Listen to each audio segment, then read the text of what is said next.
Hello and welcome to Cutter's Choice Homebrew at the Flag and Fez Brewery. Let's have a beer.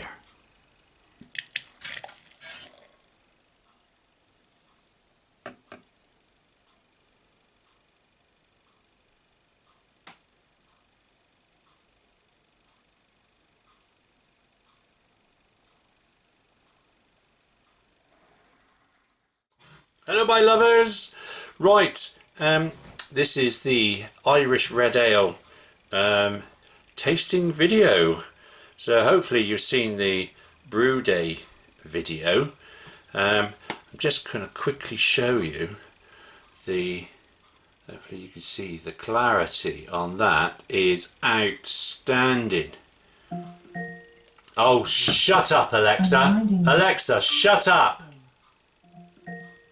Bloody thing. I'm reminding you. Alexa, shut up! I turned all my phones off and she sticks her bloody oar in. Anyway, look at that. Wow, fantastic. Now they say that the Y yeast 1084 doesn't clear particularly well. Well, I think it's done a bloody good job. I think that's absolutely fantastic. Now, I must admit, the keg's nearly empty. So, although it's come out at 4.6%, you would never know that it is 4.6%. It is such an easy drinking beer. And some friends who have had a bottle or two have said it could be dangerous in that on a summer's day you could just go for hours on it. Honest to God, it is so easy drinking. It's I think it's turned out to be a very well balanced beer. There's certainly nowhere for any off flavours to hide, and I do not pick up any off flavours. And so let's have a sniff, and a bit of breadiness about that actually. But got a bit of an off-white head. And a bit of breadiness on the old snout. Flavour wise,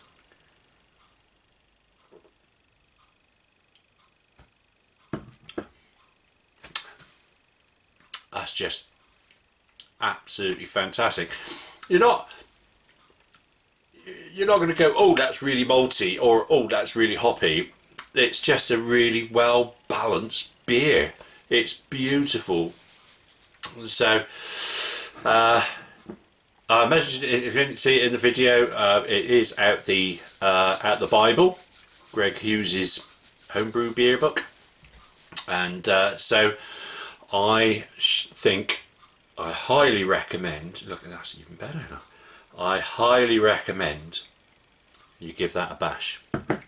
Now then, I did say in the video that there was a reason I've done an Irish Red Ale, and I have called it Henry Pierce Morris, which is after my great granddad that came from Cork. And mind you, I've called it Henry Morris, and I've called it HP beer as well. HP beer I thought was quite good.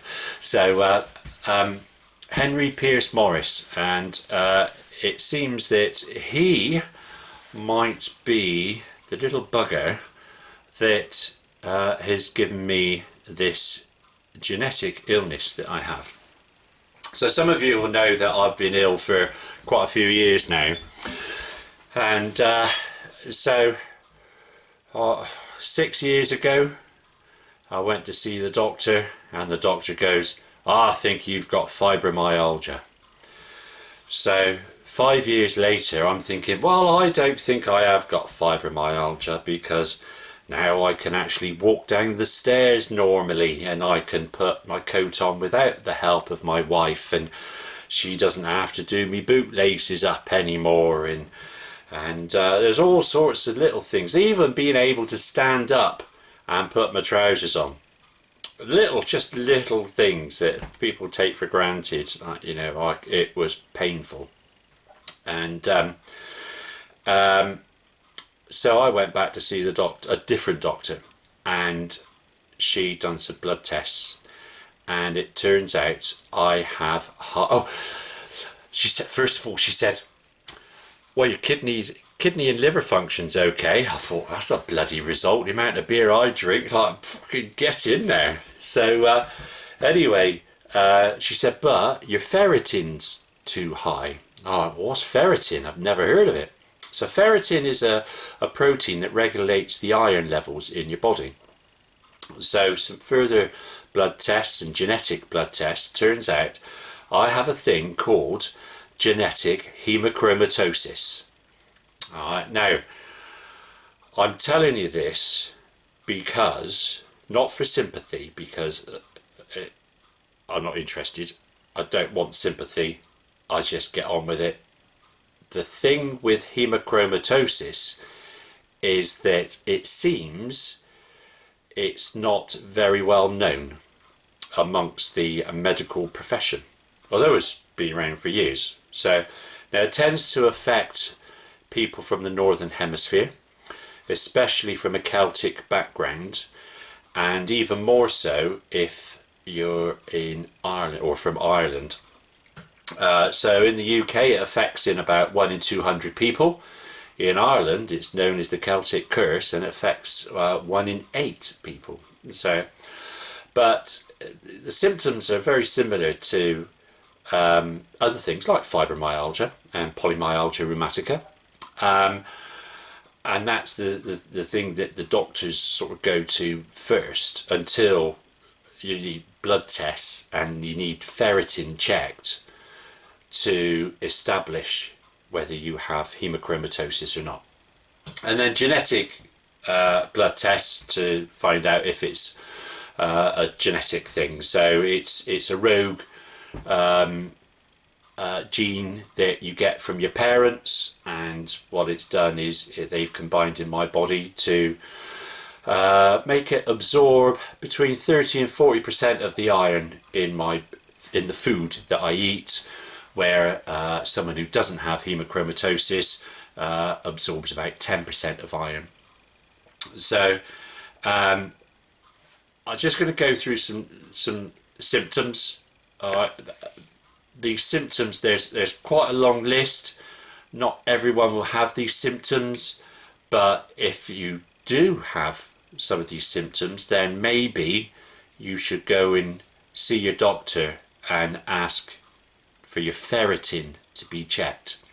Alright, so the first two are what I have: chronic fatigue and joint pain.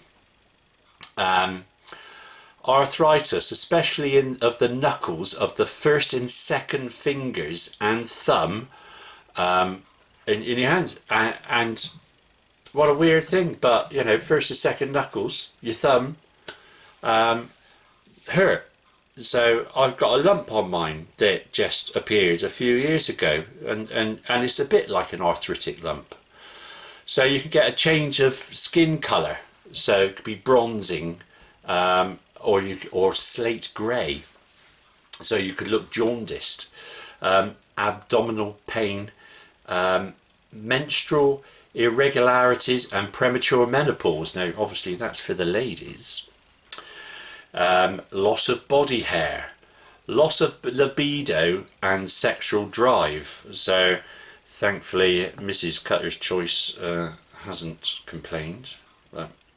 Impotence, sudden weight loss. Wish I had that one, never got that. Thyroid problems, mood swings and other personality changes such as severe depression or anger. Elevated liver enzymes such as AST, ALT, GGT, don't know what they are. Elevated triglycerides, increased glucose levels, diabetes, enlarged liver, cirrhosis or other liver conditions. So irregular heartbeat, congestive heart failure or cardiomyopathy, a disease of the heart muscle. So to be fair, if left untreated, and I believe I was untreated for 6 years, it can be fatal. So it's really important to get it checked out, and it can cause cancer or cirrhosis of the liver. It can cause heart problems. It can cause problems with the pancreas and the pituitary gland and the thyroid and the hypothalamus, and so it affects different people in different ways.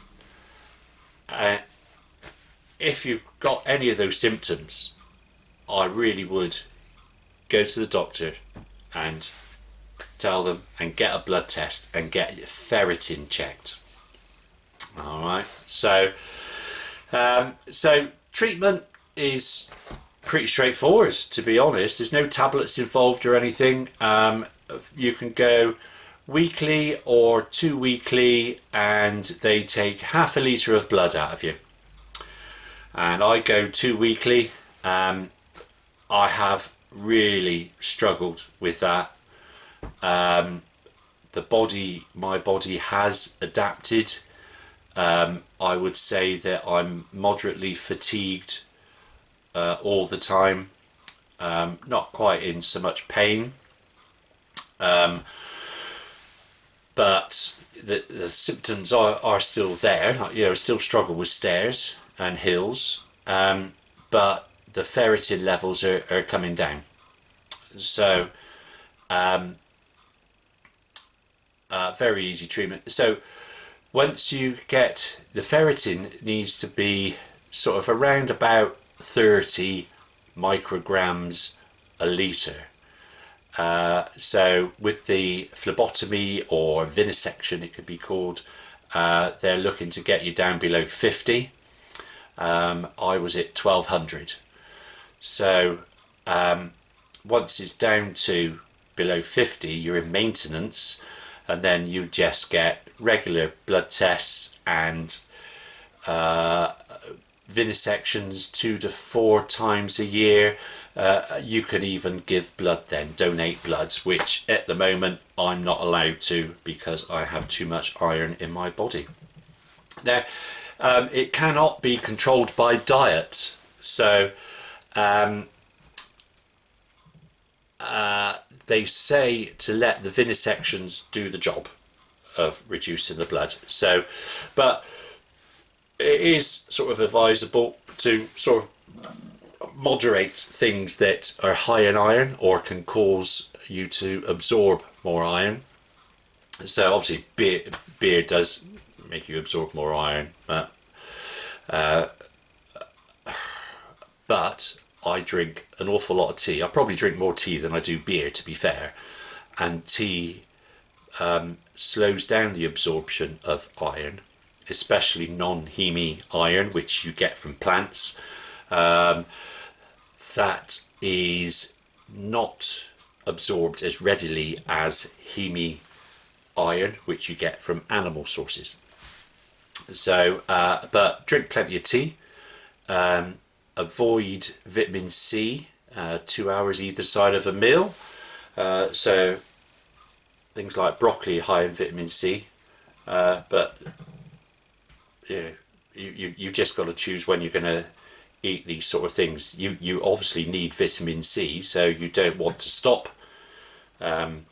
eating foods with these, but it's just maintaining it, managing it, letting the vivisections do the job, and you just carry on as normal. So I think that's about all I have to say about gnentic haemochromatosis. So if any of that relates to you, then get yourself checked out. And please, I'm not doing it for sympathy. I just want people to know a bit more about it, because it just doesn't seem to be out there. Even the doctors don't know that much about it. So yeah, if you feel you may have symptoms of hemochromatosis, go and get blood tests and get your ferritin checked. So anyway, I'm going back to this bloody gorgeous Irish Red Ale, Henry Pierce Morris, HP beer. Who knows what it's going to be called next. Anyway, cheers me dears.